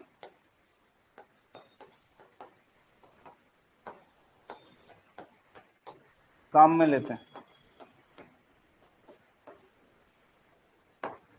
ठीक है। सिंपल सा क्वेश्चन, दोहरी दीवार वाला बर्तन कौन सी कढ़ाई विधि के अंदर काम में लेते हैं? होगा कुछ नहीं। नॉर्मली सर्दियां शुरू होने वाली हैं, मिठाई की दुकानों के ऊपर आपको पता है वो दूध वाले गर्म करते हैं, तो उनकी कढ़ाई गहराई में तो कम होती है और चौड़ाई में ज्यादा होती है। तो जितना पृष्ठ क्षेत्रफल ज्यादा होगा उतनी ही ज्यादा उसके अंदर क्रीम बनेगी या वसा की परत बनेगी, ठीक है। गहरी कढ़ाई विधि के अंदर अपन थोड़ी सी गहरी कढ़ाई का यूज करेंगे। जर्सी क्रीम विधि के अंदर हम दो दीवार वाला बर्तन इस टाइप से डबल लेयर के अंदर, और बीच में भरेंगे इसके अंदर पानी। क्या भरेंगे? और इस पानी का टेम्परेचर रखा जाएगा 88 डिग्री सेंटीग्रेड। ऊपर भर देंगे इसके अंदर दूध। क्या भरोगे? दूध का टेम्परेचर कितना है? वातावरण के तापमान के बराबर। ठीक है, पानी अंदर गर्म भरा हुआ है, दूध अपना सामान्य टेम्परेचर जो भी वातावरण का होगा उस हिसाब से रहेगा। तो आपको पता है उष्मा थर्मोडायनेमिक्स का जीरोथ लॉ ये कहता है कि उष्मा का परिवहन हमेशा उच्च तापमान से निम्न तापमान की ओर ही होगा। तो 88 डिग्री सेंटीग्रेड से तापमान निकल कर किसके अंदर जाएगा? दूध के अंदर। तो दूध एक तो गर्म बत्ती नीचे लगाते तो जल्दी जल्दी गर्म होता, जबकि इसके द्वारा दूध धीरे धीरे गर्म होगा, जिसके वजह से फैट ग्लोब्यूल्स है वो ऊपर की तरफ यहाँ पर जमा हो जाएगी। तो आपसे सिर्फ इतना पूछा जाता है कि दोहरी दीवार वाला बर्तन कौन सी क्रीम विधि में काम में लेते हैं? जर्सी क्रीम विधि के अंदर। तो बात करते हैं अगर क्रीम की, तो दूध से प्राप्त तो वो उत्पाद होगा जिसके अंदर वसा की मात्रा कितने प्रतिशत रहेगी? कितने प्रतिशत होगी? 18 से 80%। कितने प्रकार की होगी? 18 से 25% वाली क्रीम को क्या बोलेंगे? 25 से 45 को, 45 से 60 को, और 60 से 80 को। कितनी है क्रीम बनाने की विधियां? पहली विधि किसके सिद्धांत पर कार्य करती है? दूसरी विधि किसके सिद्धांत पर? अब केंद्रीय विधि के अंदर कौन सी मशीन का उपयोग करते हैं? क्रीम सेपरेटर मशीन का हृदय किसे कहते हैं? और क्रीम को पतला या गाढ़ा करने के लिए किसका उपयोग करते हैं? Cream screw. गुरुत्वाकर्षण विधि के अंदर कितनी विधियां हैं? सबसे पहले, फिर दोहरी दीवार वाला बर्तन किसमें काम में है? और इस जर्सी विधि के अंदर पानी का तापमान ये याद रखोगे आप 88 डिग्री सेंटीग्रेड रखना है। दिक्कत यहां तक लिखेंगे।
लिखने दो सबको।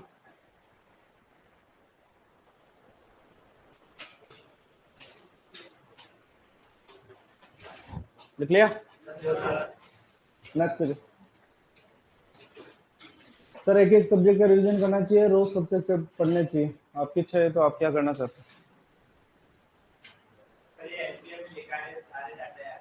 बिल्कुल, इसीलिए लिखा रहे।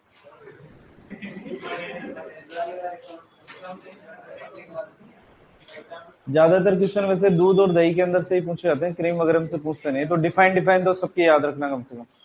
क्रीम होती क्या है, दही होता क्या है, बटर क्या होता है, घी क्या होता है। ना ना, इतनी नहीं पूछ रही है।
हाँ, वो तो है।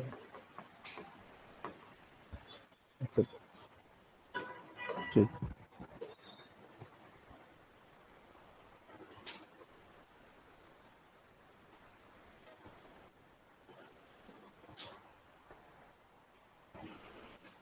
नहीं जाना।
लिख लिया?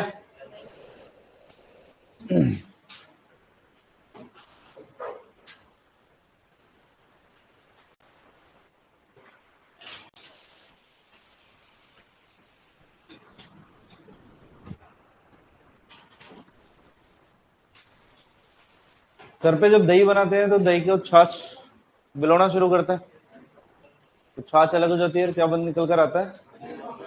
मक्खन या बटर। हेडिंग डालो मक्खन या बटर। हेडिंग डालोगे मक्खन या बटर।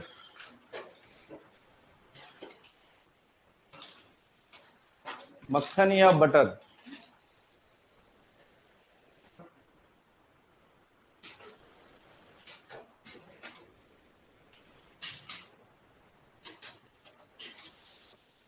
लिख लिया सबने?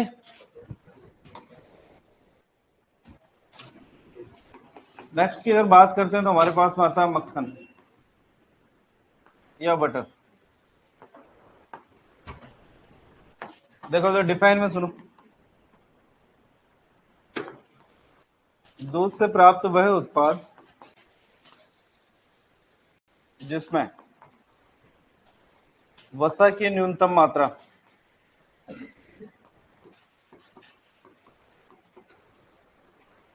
80% होती है तथा नमी की अधिकतम मात्रा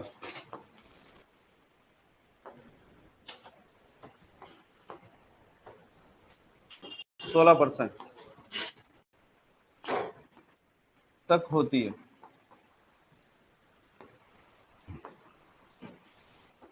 बटर कहलाता है।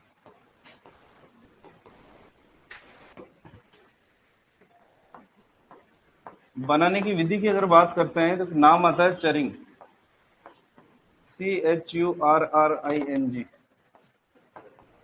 चरिंग। देखो इधर क्रीम के अंदर बात करी थी तो क्रीम के अंदर कहा था कि वसा की मात्रा 18 से, ठीक है, तो 80% से ज्यादा परसेंटेज वाला उत्पाद जिसके अंदर वसा की मात्रा 80% से ज्यादा पाई जाएगी, 80% मिनिमम लिखा है, इसका मतलब बटर के अंदर 80 से ज्यादा ही मिलेगी, और नमी की मात्रा कितनी होनी चाहिए? 16% से कम। ऐसे उत्पाद को अपन क्या बोलते हैं? मक्खन। बनाने की विधि करेंगे।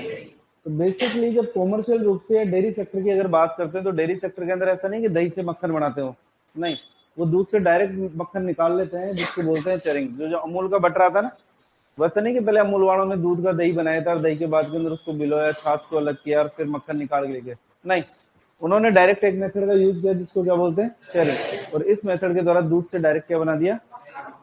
मक्खन। मक्खन के बाद में अगर बात करते हैं तो हमारे पास में आता है घी। घी, घी की अगर बात करते हैं तो सांद्रित वसा उत्पाद है, सांद्रित वसा उत्पाद। सांद्रित से मतलब जिसके अंदर वसा की मात्रा सबसे ज्यादा मिलेगी आपको, ऐसे उत्पाद को हम बोलेंगे सांद्रित वसा उत्पाद। सांद्रित वसा उत्पाद जिसमें वसा की मात्रा 99 से 99.5% तथा नमी की अधिकतम मात्रा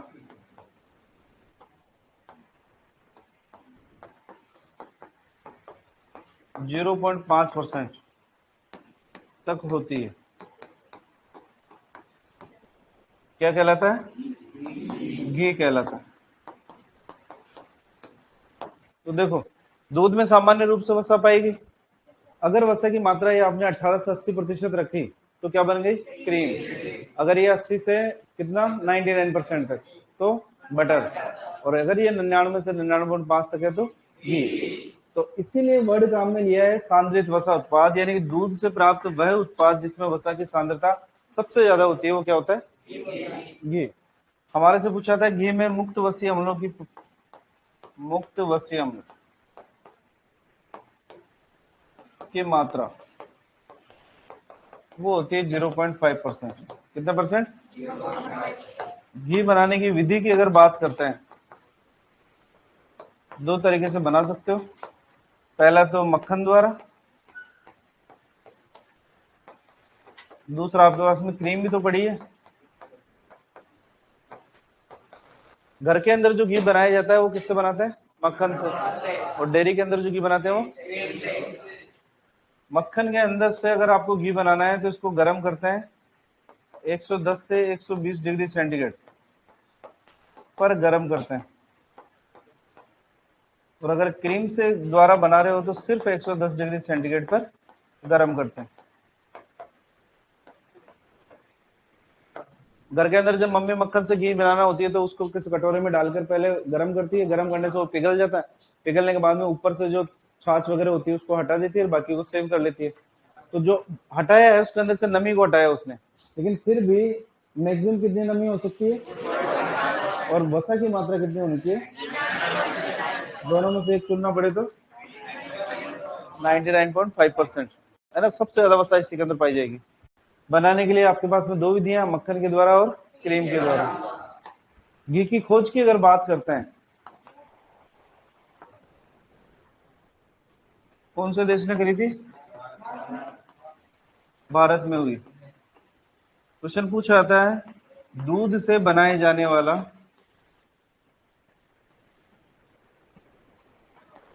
सर्वाधिक उत्पाद वो कौन सा है? घी बनाते हैं हम सबसे ज्यादा। अच्छा, बाकियों में क्या दिक्कत है? बाकियों में क्या दिक्कत है?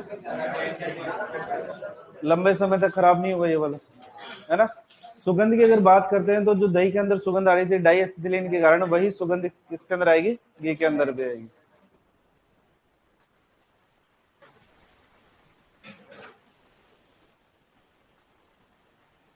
ठीक है, मक्खन वक्खन हो गया।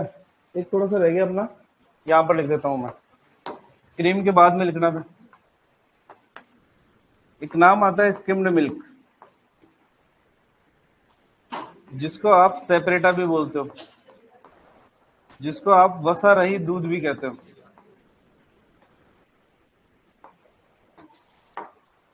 होता क्या है?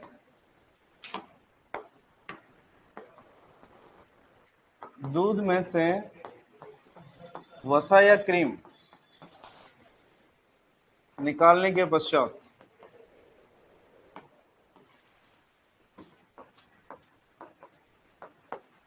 प्राप्त उप उत्पाद, जिसमें वसा की अधिकतम मात्रा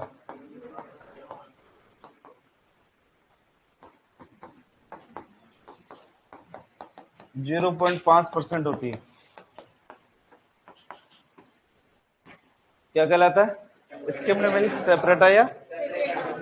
ठीक है, आपेक्षिक घनत्व की बात करें तो कितना होता है? 1.47। कभी तो सही बोला कर। 37 बोला तो 47, 47 सुनाई दिया। 37, कोई बात नहीं।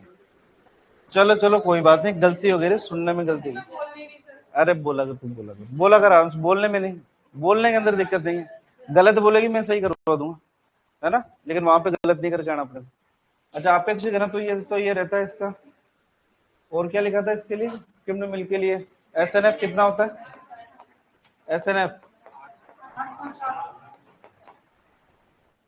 अब सुनो।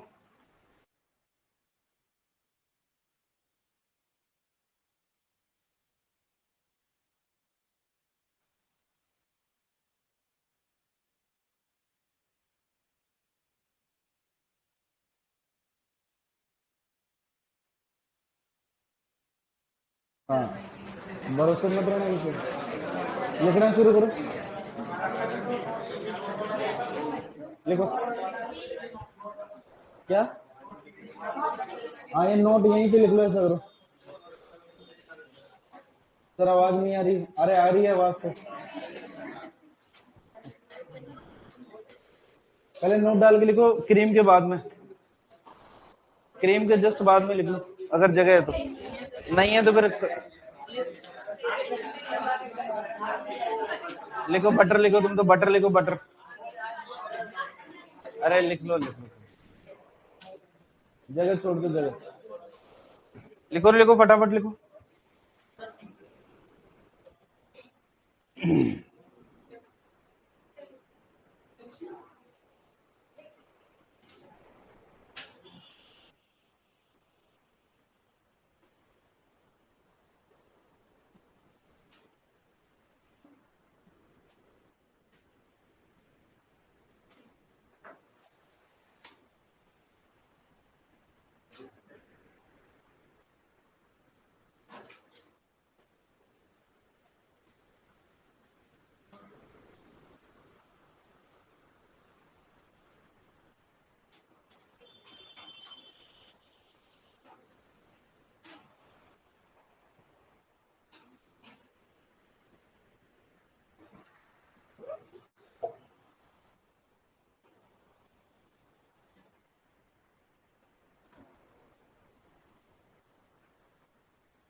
बातें नहीं करोगे?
वसा वसा की क्वालिटी का फर्क पड़ता है ना।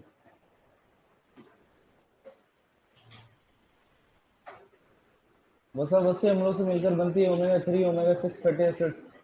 हमने तो सिर्फ यही कहा वसी अम्ल। कौन से वसी अम्ल हमारे लिए लाभदायक है, कौन सा हानिकारक?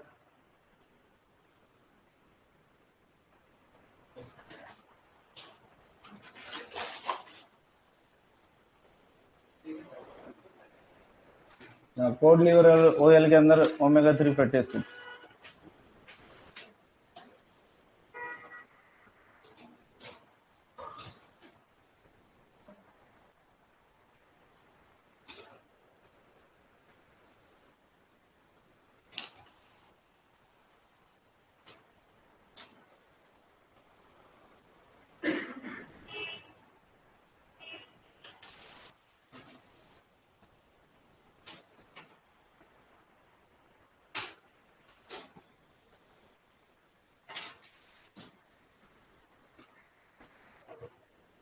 वसा की मात्रा याद रखनी है, ये भी याद रखना है कौन सा किण्विकृत उत्पाद है, कौन वसा सांद्रित उत्पाद है। क्रीम के अंदर वसा की मात्रा कितनी है? लगता नहीं मेरे को दूध के अलावा की डिटेल्स पूछी जाएगी, लेकिन फिर भी कंपोजिशन के अंदर वसा की मात्रा तो आप याद रखोगे ही रखोगे। धन्यवाद।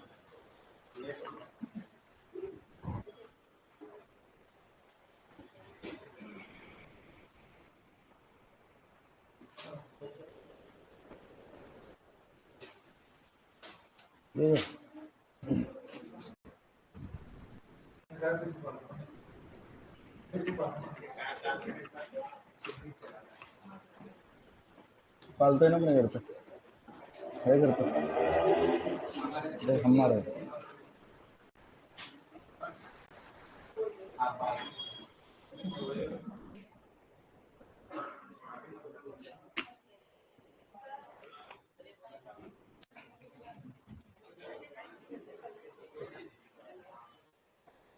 नेक्स्ट लिखो।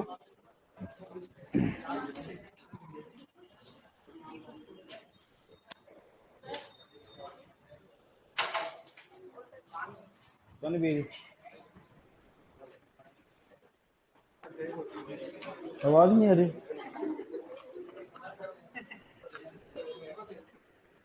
ले तू लिख लिया। नेक्स्ट लिखो।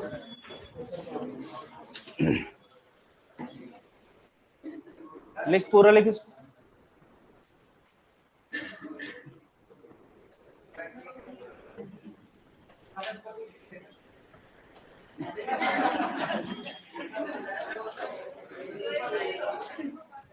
है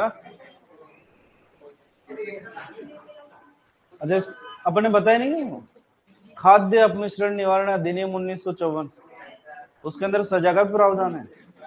बड़ा मत लेना तुम कहीं गलती से। हाँ, कहाँ का रहने वाला है? तो फिर तो रहना। चौमू से है कोई आप में से?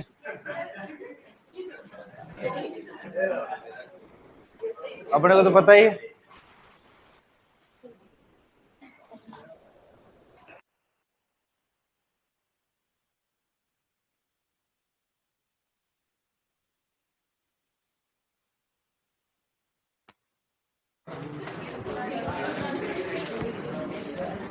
लिखो लिखो जल्दी जल्दी लिखो, कोर्स खत्म करें। लिखते ही नहीं हो तुम।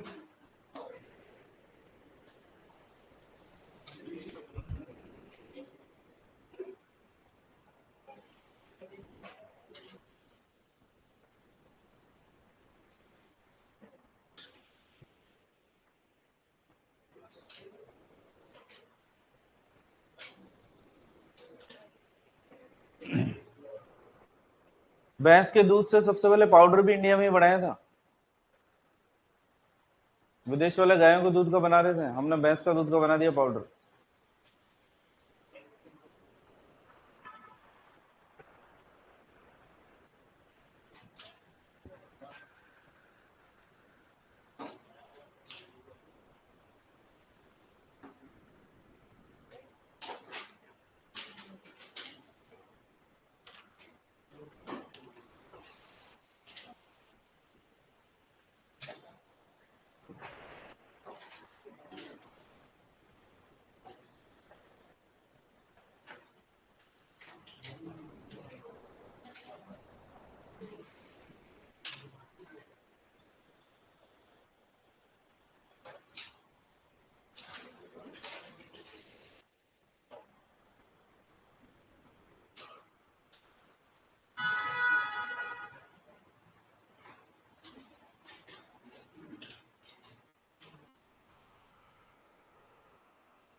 लिख लिया।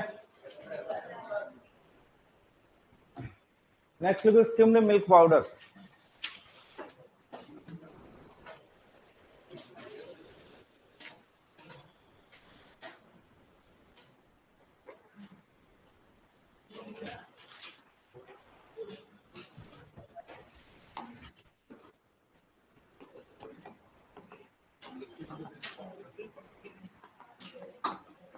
दूध का पाउडर बना देना। देखो इधर, इसको मिल्क पाउडर भी बोल सकते थे, लेकिन दूध से नहीं बनाते, ये बेसिकली स्किम्ड मिल्क से ही बनता है। यानी स्किम्ड मिल्क वो मिल्क जिसके अंदर वसा को हटा दिया गया। तो दूध से प्राप्त वह शुष्क उत्पाद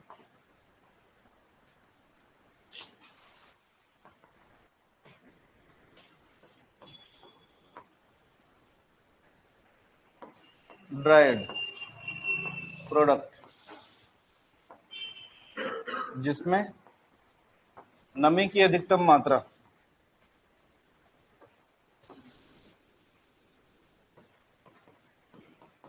5% होती। कितने परसेंट? किसकी मात्रा? नमी की मात्रा। इसको बनाने के लिए स्किम्ड मिल्क का यूज करते हैं या सेपरेटा से बनाते हैं। बनाने की दो विधियां हमारे पास में। दो विधियों के अंदर सबसे पहले आती है ड्रम ड्राइंग, दूसरे नंबर पे आती है स्प्रे ड्राइंग।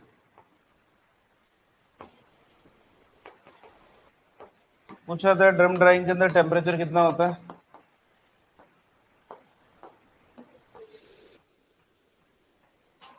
स्प्रे ड्राइंग के अंदर 180 से 300 टेम्परेचर रहेगा। होता क्या वो सुनो, स्किम्ड मिल्क पाउडर यानी वसा रहित दूध का यूज किया जाता है पाउडर बनाने के लिए। सामान्य दूध का क्यों नहीं किया जाता? पहला, क्योंकि उसके अंदर वसा होती है, तो वसा चिकनाई होती है, चिकनाई की वजह से पाउडर बनी नहीं पाता। इसलिए वसा को हटाने के बाद में जो दूध बचता है सेपरेटा या स्किम्ड मिल्क, उसी के द्वारा दूध का पाउडर बनाया जाता है। ड्रम ड्राइंग की अगर बात करते हैं तो रोलर्स होते हैं इसके अंदर घूमने वाले, और इन रोलर को गर्म किया जाता है 150 डिग्री सेंटीग्रेड के ऊपर, और दूध को डाला जाता है इसके ऊपर। तो पूरा दूध नहीं डालते, बेसिकली थोड़ा थोड़ा दूध इसके ऊपर डाल जाते हैं, तो दूध के अंदर से जो नमी है वो तो उड़ जाएगी, क्योंकि 100 डिग्री सेंटीग्रेड में पानी तो उड़ जाएगा, और ये गोल गोल घूमता रहता है, तो पाउडर नीचे की तरफ इकट्ठा होता रहेगा। स्प्रे ड्राइंग के अंदर एक चेम्बर का उपयोग करते हैं, यहाँ पर दूध के स्प्रे करने के लिए स्प्रेयर लगा दिया जाता है, और इसका टेम्परेचर मेंटेन किया जाता है 180 से 300 डिग्री सेंटीग्रेड। दूध जब यहाँ से टपकेगा बूंदों के रूप में, तो टेम्परेचर तो है बढ़ा हुआ, टच तो किसी का करेगा नहीं, तो पानी पानी तो ऊपर की तरफ हवा में उड़ जाएगा, और नीचे की तरफ क्या इकट्ठा हो जाएगा? पाउडर। इसको बोलते हैं स्प्रे ड्राइंग। पुराने टाइम के ऊपर ड्रम ड्राइंग काम में लेते थे, वर्तमान के अंदर डेयरी के अंदर स्प्रे ड्राइंग काम में लेते हैं। क्या बनाएंगे? Skimmed milk powder. ठीक है, नमी की मात्रा याद रखोगे इसके अंदर कितनी होती है, लिखिए। क्या कुछ नहीं मिलाते इसके अंदर, बस वसा को अलग कर लिया और सेपरेटर से बना लिया अपन ने बस। फिर इसका यूज कहाँ पे करेंगे? इसका यूज करेंगे वहां पर जहां पर हमारी दूध की कमी होगी, है ना। आप कहते हो ना पाउडर वाली चाय के अंदर टेस्ट नहीं आता, जबकि चाय वाले को बोलते हो मलाई मार के देना भैया, तो वो मलाई तो तब मारेगा जब इसके अंदर मलाई होगी। तो इस पाउडर के अंदर से तो मलाई थी नहीं, इसलिए आपको टेस्ट नहीं आता, इसलिए यूज करते हैं इसका। दूसरा, इस स्किम्ड मिल्क का उपयोग किया जाता है फैट, और फैट को तो नहीं, एसएनएफ को मेंटेन करने के लिए। आपको पता है कि दूध के अंदर पाउडर मिलाने पर अपेक्षित घनत्व क्या होता है?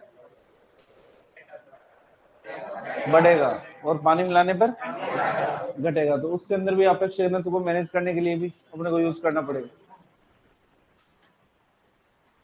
क्योंकि आप जो मिलावट चेक करोगे, आपके पास में बुटारोमीटर तो है नहीं, लेकिन 50 रुपए का इलेक्ट्रोमीटर जरूर आता है, जिससे आप चेक कर लोगे। तो जो पास्चुराइज्ड मिल्क आ रहा है उसका अपेक्षित घनत्व भी तो आना चाहिए, और उस अपेक्षित घनत्व को मैनेज करने के लिए पानी या फिर सेपरेटर या स्किम्ड मिल्क का यूज किया जाएगा।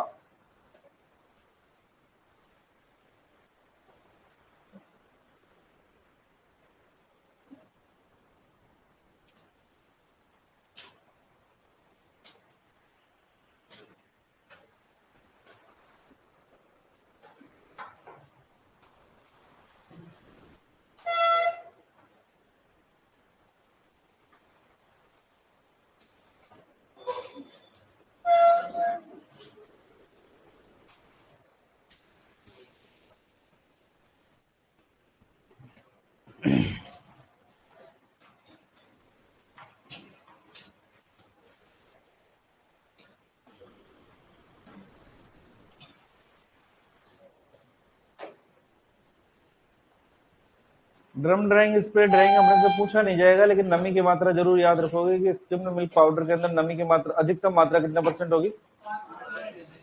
5%। जबकि सेपरेटा के अंदर वसा की अधिकतम मात्रा 0.5%। नेक्स्ट लिखो उसके बाद में मावा।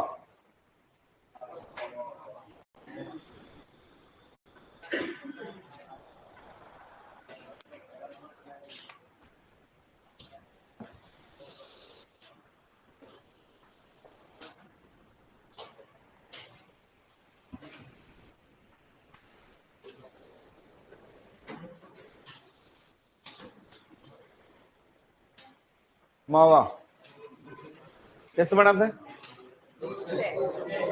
मैंने ये नहीं पूछा किससे बनाते हैं, मैंने पूछा कैसे बनाते हैं। दूध को लगातार गर्म करते रहते हैं, हिलाते रहते हैं, लास्ट में क्या बन जाता है?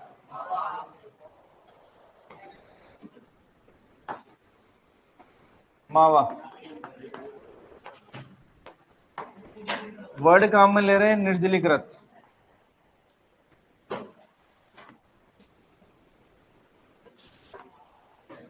डिहाइड्रेटेड।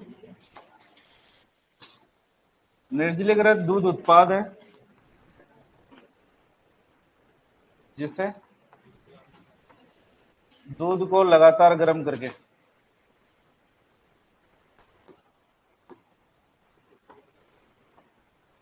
बनाया जाता है। क्वेश्चन पूछा जाता है किसके दूध से सबसे अच्छा बनता है?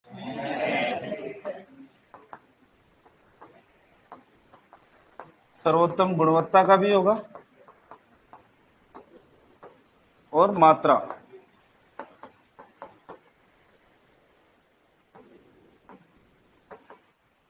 सर्वाधिक मात्रा का मावा प्राप्त होता है।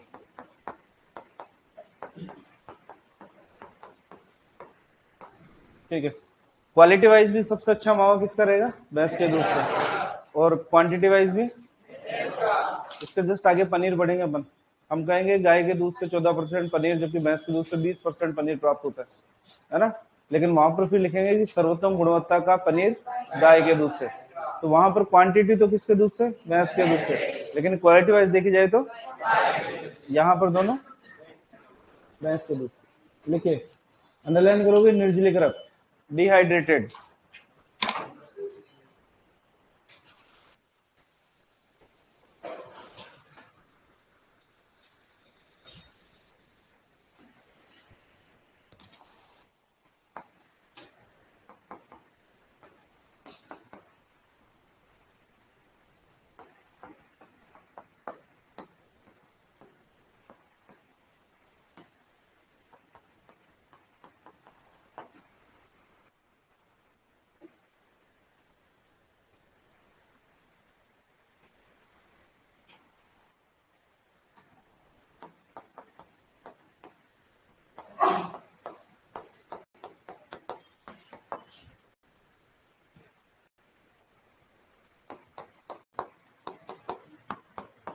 गाय के दूध से अगर मावा बना रहे हो तो वसा 25.7% और भैंस के दूध से बना रहे हो तो 37.1%।